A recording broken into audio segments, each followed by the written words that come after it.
Hello दोस्तों, एक बार फिर से आप सभी का स्वागत है अभिनय मैथ्स पर यूट्यूब चैनल पे। तो आज हम करने वाले हैं क्लास 12 फिजिक्स के टॉप 10 मोस्ट वीवीआई क्वेश्चन जो बोर्ड के पॉइंट ऑफ व्यू से बहुत ज़्यादा इम्पोर्टेंट है। तो चलिए वीडियो को स्टार्ट करते हैं। स्टार्ट किया जाए तो चलिए स्टार्ट करते हैं। फर्स्ट नंबर क्वेश्चन है, इन अपवर्तनांक वाले शीशे की पट्टी में पथ की लंबाई टी समतुल्यांक निर्वात में पथ की लंबाई है। इसका राइट आंसर क्या हो जाएगा? एन टी हो जाएगा। हमारा राइट आंसर बी हो जाएगा, एन टी। दूसरा नंबर क्वेश्चन है, स्थिर विद्युत क्षेत्र डॉट डॉट होता है। स्थिर विद्युत क्षेत्र डॉट डॉट होता है। इसका राइट आंसर हो जाएगा ए, संरक्षी। स्थिर विद्युत क्षेत्र क्या होता है? संरक्षी होता है। तीसरा नंबर क्वेश्चन है, 1 कूलम आवेश कितने ESU के बराबर होता है? तो इसका राइट आंसर हो जाएगा ए, 3 × 10⁹ ESU। 3 × 10⁹। देखिए इसको समझाते हैं। अगर 1 कूलम पूछेगा कितने ये स्टेट कूलम के बराबर होता है तो उसका राइट आंसर क्या हो जाएगा?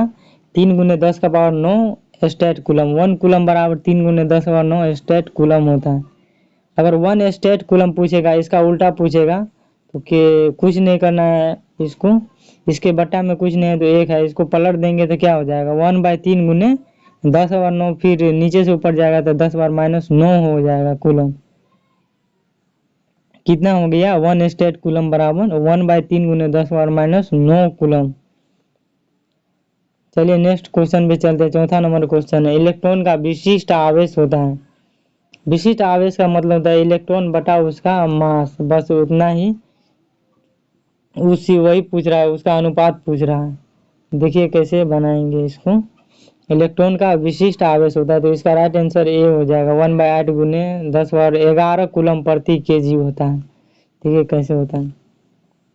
इलेक्ट्रॉन का विशिष्ट आवेश निकालने के लिए फॉर्मूला होता है, इलेक्ट्रॉन पर आवेश जितना भी होगा बटा इलेक्ट्रॉन का मास जितना है, उसका अनुपात निकाल देंगे तो वही इलेक्ट्रॉन का विशिष्ट आवेश हो जाएगा। तो देखिए कैसे होता है। इलेक्ट्रॉन पर कितना आवेश होता है? 1.6 × 10 और -19 कूलम।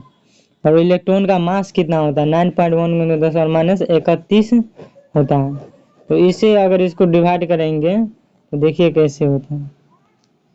1.6 बटा 9.1 गुण्य 10 बार -31 ऊपर जाएगा तो +31 हो जाएगा, गुण्य ऊपर में है 10 बार -19 तो 31 में से 19 गया कितना हो जाएगा? 10 बार कितना हो जाएगा? 12। तो 1.6 बटा 9.1 गुण्य 10 बार 12 हो जाएगा। 12 में से एक जीरो लेंगे और इससे गुना करेंगे तो एक कितना हो जाएगा?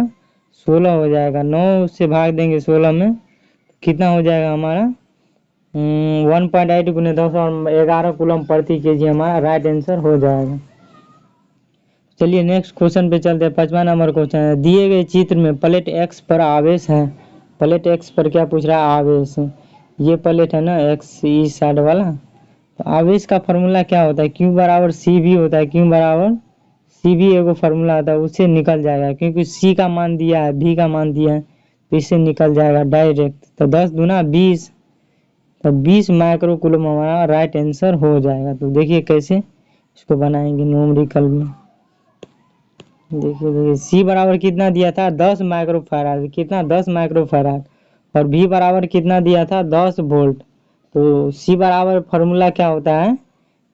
Q/V। C बराबर Q/V होता है फार्मूला। Q पूछ रहा है ना तो Q बराबर फार्मूला क्या निकल के आता है? CV आता है।